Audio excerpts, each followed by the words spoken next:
Vidéo D11, le politique, l'aubaine.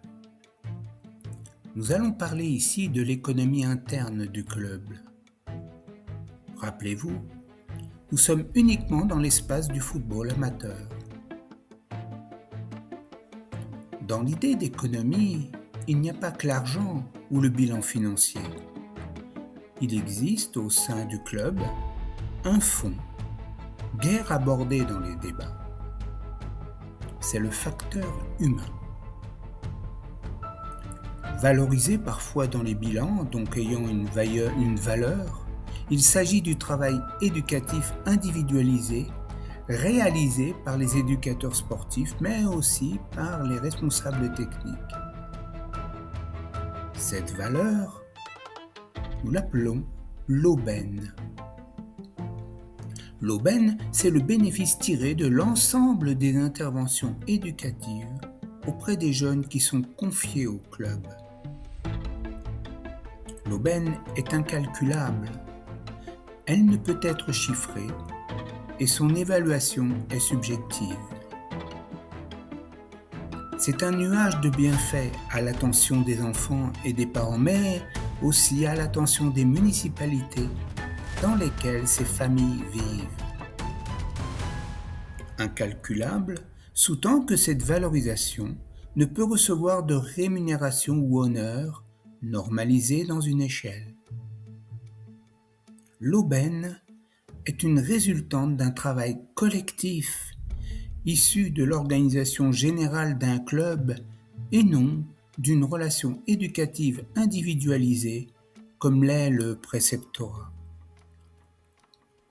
Car l'aubaine est le fruit du travail éducatif et relationnel de plusieurs coachs successifs pendant plusieurs années qui dispensent bénévolement aux enfants du club. Parallèlement à celui dispensé par les instituteurs, professeurs, animateurs de quartier, hors du champ familial, il offre la particularité d'être bénévole et à contrario des personnes citées, il n'est donc pas salarié d'une institution. Pourtant, il contribue à l'épanouissement de l'enfant, à son intégration sociale, à l'apaisement des tensions sociétales et cette somme d'interrelations axées vers des enfants qui ne sont pas les leurs. Les clubs de football ne s'en trouvent pas valorisés. Cette économie reposant sur l'aubaine n'est autre que de l'énergie transformée par une somme de textes et d'interrelations cadrées par les statuts du club. Mais qui en sont vraiment les bénéficiaires ?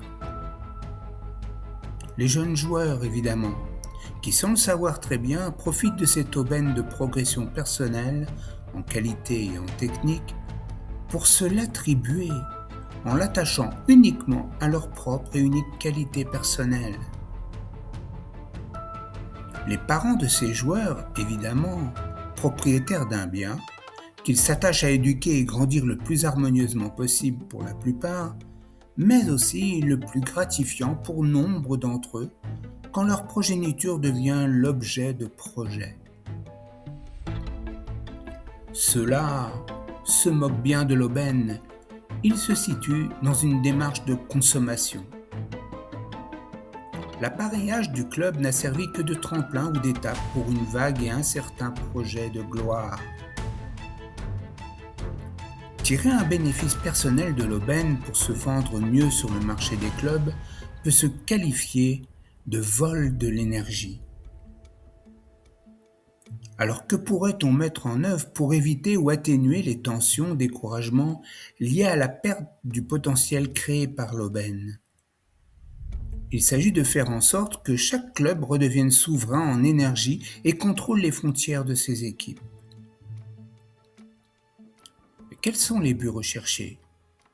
Eh bien, un plus grand investissement des parents et des spectateurs à la vie du club, lutter aussi contre le mercenariat précoce des jeunes joueurs et déqualifier les tentatives de promotion individuelle en valorisant l'idée d'équipe. Cela permettrait aussi de valoriser les éducateurs sportifs et les actions mises en œuvre par les clubs. Alors quelles sont les stratégies? Le protectionnisme des frontières autour du club et le renforcement de la pédagogie interne, cela implique que les règles de passage d'un club à l'autre doivent devenir très contraignantes et taxées au nom du travail accompli par les éducateurs sportifs et de l'énergie dépensée par les dirigeants pour construire et produire une qualité de jeu et un environnement épanouissant pour chacun des joueurs. Et développer l'esprit du club en fabriquant un lieu de vie épanouissant et non un lieu de résultats sportifs. Certes, il y a des trous dans la raquette, car tous les clubs et tous les coachs n'apportent pas nécessairement une plus-value aux joueurs. L'aubaine crée une déchirure avec le système mis en place, car l'habitude validée par les districts de composer des équipes d'élite, donc susceptibles de ponctionner de bons joueurs, dans les clubs adjacents, dans les clubs plus haut placés. Et puis l'habitude des coachs d'embarquer avec eux certains joueurs lorsqu'ils quittent le club. Enfin, l'entorse au droit de pouvoir choisir le club de son plein gré. Je suis libre d'aller où bon me semble. Alors trouver des propositions d'aménagement n'est pas chose aisée. Et il nous appartient d'en inventer. Et vous, qu'en pensez-vous ?